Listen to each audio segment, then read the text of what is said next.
আসসালামু আলাইকুম। আমার চ্যানেলে সবাইকে স্বাগতম। কাছের দূরের সবাইকে শুভেচ্ছা ও অভিনন্দন আর একরাশ ভালোবাসা জানিয়ে শুরু করছি আজকের রেসিপি। তোমরা সবাই দেখছো JSAM কুকিং স্টুডিও আর বরাবরের মতো তোমাদের সাথে আছি আমি জান্নাত। আর আজকে তৈরি করে দেখাবো মাছের ডিম দিয়ে অসাধারণ একটি রেসিপি। আশা করি রেসিপিটি ভালো লাগবে। কথা না বাড়িয়ে মূল উপকরণে চলে এলাম। এখানে দেখো আমি প্রথমে মাছের ডিম নিয়েছি অনেকগুলো, আর এটা হলো কার্পু মাছের ডিম।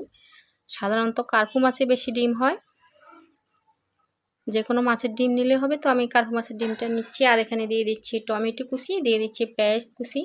এখানে আমি একটি মাঝারি সাইজের টমেটো ইউজ করছি আর দুটো বড় সাইজের পেঁয়াজ কুচি ইউজ করছি, আর দিয়ে দিচ্ছি ফালি করে কাটা কাঁচামরিচ। এখন দিলাম 1 চা চামচ রসুন বাটা, 1 চা চামচ আদা বাটা, এবারে দিয়ে দিচ্ছি 1/2 চা চামচ জিরে গুঁড়ো, দিয়ে দিচ্ছি 1/2 চা চামচ ধনে গুঁড়ো, দিয়ে দিচ্ছি 1/2 চা চামচ হলুদ গুঁড়ো, এবারে দিয়ে দিচ্ছি 1/2 চা চামচ মরিচ গুঁড়ো। এটা জাস্ট কালারের জন্য, যাতে করে সুন্দর একটা কালার আসে। আর এখানে দিয়ে দিচ্ছি 1 চা চামচ লবণ। তো আমি কাঁচামরিচে অনেকগুলো দিয়েছিলাম, সেজন্য মরিচ গুঁড়োটা কমই দিলাম। এবারে দিয়ে দিচ্ছি সাদা তেল।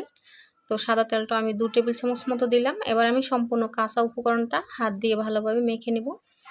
তো মাখতে মাখতে সবাইকে অনুরোধ করব, যারা এইমাত্র আমার চ্যানেলে জয়েন করেছো প্লিজ আমার চ্যানেলটি সাবস্ক্রাইব করে দাও, আর সাবস্ক্রাইব করে পাশে থাকা বেল আইকনটি বাজিয়ে দিবে, যাতে করে প্রতিদিন এরকম ইন্টারেস্টিং ভিডিও ছাড়ার সাথে সাথে সর্বপ্রথম তোমার কাছে গিয়ে পৌঁছে যায়। আর যারা ইতিমধ্যে সাবস্ক্রাইব করে নিয়েছো তাদেরকে জানাই অসংখ্য অসংখ্য ধন্যবাদ, আরও জানে আমার হৃদয় নিংড়ানো ভালোবাসা। আর আমার মাছটা কিন্তু মাখা হয়ে গেছে। এরপর যে আমি 1 কাপ পানি দিলাম, তো এটাকে আলতো করে নেড়ে দিচ্ছি। আর যদি সম্ভব হয়, যদি হাতে টাইম থাকে, তাহলে কিন্তু এই মাছের ডিমটা 10 থেকে 15 মিনিট ম্যারিনেট করে নিলে স্বাদটা আরও ভালো আসবে। এবার আমি ঢাকা দিয়ে রাখছি। ঢাকা দিয়ে আমি এটাকে স্লো আছে 5-6 মিনিট সিদ্ধ করে নেব, রান্না করে নেব আর কি। তো দেখো 5 মিনিট পর আমি দেখাচ্ছি। আমি 5 মিনিট কিন্তু নাড়া ছাড়া করিনি।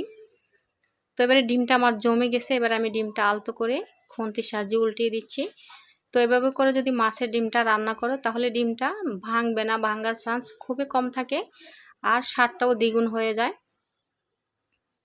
তো উল্টে দেওয়ার পর আবারও আমি 2-3 মিনিট অপেক্ষা করব, যাতে অপর পিঠটাও জমে যায়, সেজন্য জমার জন্য অপেক্ষা করছি। তো মাছের ডিমটা আমার জমে গেছে, দেখো পানিটাও শুকিয়ে এসেছে। এরপর যে আমি পিস পিস করে কেটে নেব।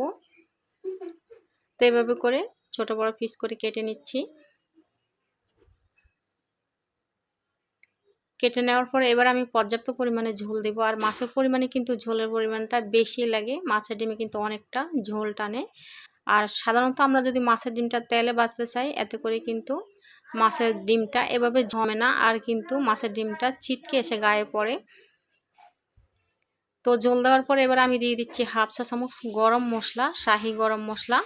আর এই গরম মশলাটা কিন্তু অলরেডি আমার চ্যানেলে আপলোড করা হয়ে গেছে, তোমরা চাইলে কিন্তু দেখে নিতে পারো।